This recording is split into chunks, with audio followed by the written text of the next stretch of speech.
Do you want to learn how to draw better? So you do a bit of searching on how to get better at art and wait, huh? Draw boxes? You want to draw this, not this? Why is everyone telling you to draw boxes?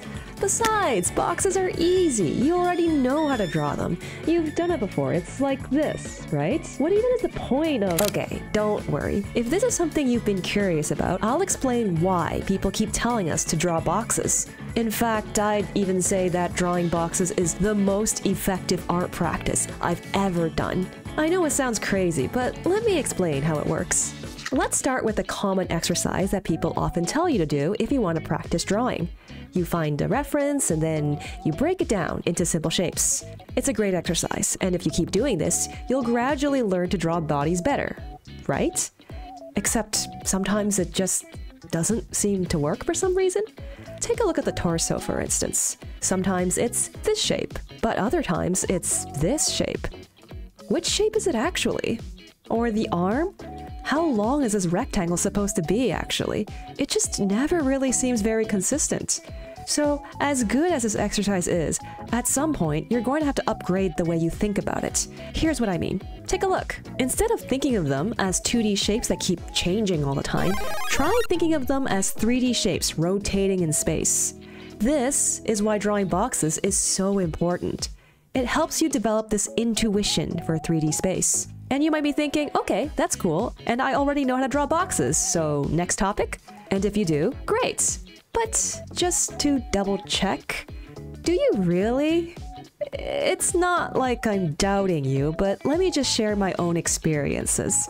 For years and years, I was 100% certain that I did not need to do this exercise. I already knew how. I thought it was easy, right? Then I actually tried it and I was immediately humbled. It's actually way harder than it looks. If you're not sure, here's a quick test, just to check. Go ahead and freehand a cube. Remember to draw through it so you can see the back plane as well. And also remember, it's supposed to be a cube, not just any rectangular prism. So every face of this cube should be a square. Now, there are two things you can check. First, you want to make sure that your box actually looks like a cube. You want all your sides to look like they're the same length. This is important, but I'll explain why later. Next, take a ruler or a straight line tool and extend 4 lines on your cube, like this. They should ideally converge to a point, or at least in the same general area. This is to make sure that you're properly drawing your cube in perspective. If your cube meets both conditions, congratulations, you can draw a box. If not, well, I have a video you can check out about the topic. I'll also leave some helpful resources in the description. But alright, enough about boxes. How do you actually start drawing human figures once you learn how to draw boxes? Take a look at this breakdown. It's recognizably a human figure, albeit very simplified. See the rib cage and the pelvis? These are definitely boxes.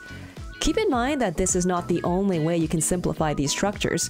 For instance, a lot of people like using an egg or a bean shape for the rib cage. I personally prefer boxes because it lets me see the front and side planes very clearly. The orientation of the rib cage becomes very clear this way. If there's a twist in the body, it can be clearly seen through the difference in orientation of the rib cage and the pelvis. Capturing these subtle differences in angle are important for expressing the energy and essence of a pose. Okay, that's fine and all, but there's still one really big question. How long or thick are these boxes supposed to be? For example, the rib cage, like this or this. So here's where being able to draw accurate cubes becomes important. Before I go into this, let me talk a little bit about proportion. There are lots of ways to measure, but one popular way of doing it is using Andrew Loomis's method. Basically, you can just use the height of a human head as a point of reference to measure the rest of the body.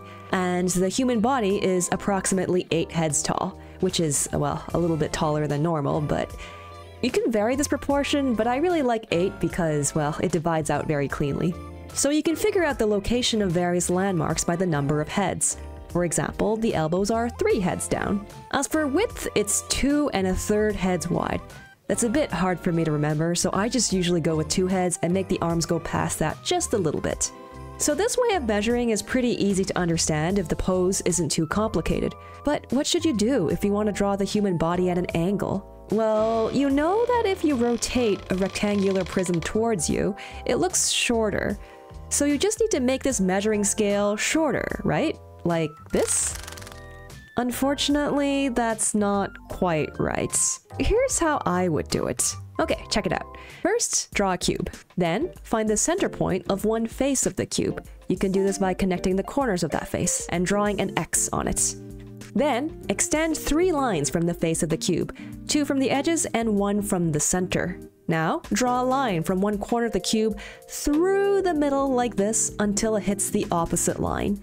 Then you just draw the end of the box like this, and there you have it. It's a rectangular prism where one edge is 2 times longer than the others. And if you keep doing this, you'll eventually be able to draw that same Loomis proportion grid, but this time in perspective, which you can use to measure the proportions of the body in 3D. I know this might all seem rather pointless and tedious just to divide up a box into 8 sections, and you might not need to do this. If you're able to eyeball it accurately, great.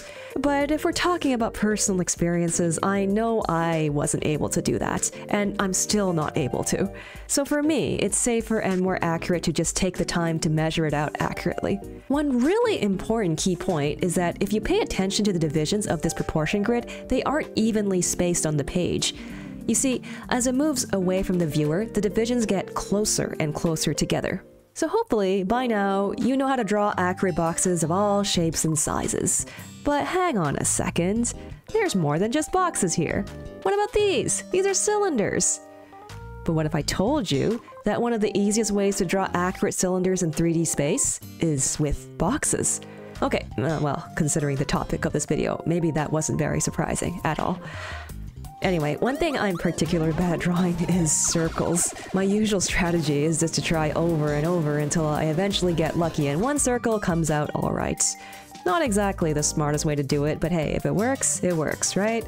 But if I need the circle to be more accurate, another thing I do is that I start by drawing a square. I separate it into 4 and carefully draw a curve in each quadrant. This strategy is particularly helpful if I need to draw a circle in perspective, i.e. an ellipse. I still can't freehand an ellipse, by the way. So that means if you want to draw a cylinder of a certain length, all you need to do is draw ellipses on 2 planes of the box and connect them up, like this. Okay, after practicing a bunch, maybe now you have a boxy kind of mannequin that you can draw in a lot of different poses. It kinda looks like a human figure, but how do you start adding detail on top of it? Well, here's where you have to start relying on your anatomy knowledge. Although memorizing all the bones and muscles is great, it takes a long time to build up that knowledge. So you can start by applying what you know about the general shape of the human body first. For example, you might know that the wrist is generally narrower than the rest of the arm because there's less muscle and fat there. So you can taper your cylinders a little bit to show that. Or you can widen the upper torso because the back muscles tend to make the upper back broader than the lower back. Once you learn the individual muscles, then you can start drawing them individually on top of your mannequin. Let's take a look at this arm. You can start by sketching the form of the deltoid or shoulder muscle, like this. And that's how you gradually start building up a human body in perspective, bit by bit. So while these mannequins are great to use as a base sketch, isn't it kind of a pain having to draw all these boxes and cylinders just to erase them all in the end? Surely, there must be some kind of faster way to do it, right? I'm sure many of you have seen time lapses where most artists just seem to skip this step. So what's the secret? Well, it's not a secret, actually. But here's how it worked for me anyway. When you're first starting out learning something new, drawing out every single step is a useful thing to do. Think of it like showing your work when you're solving a difficult maths problem. However, as you start to gain familiarity through practice and repetition, you can eventually start doing those steps in your head, even if you don't write them out. It works the same way with drawing. Even if you don't draw out those steps, you're still going through them mentally. Which is why I felt that drawing these box mannequins wasn't a waste of time. Anyway, I hope this video was useful to someone out there. It might not be helpful to everyone, but hopefully sharing my own experiences will still give people some perspective. If it was, please consider drawing the subscribe button as a box. Thank you so much for watching. Catch you next time. Bye-bye!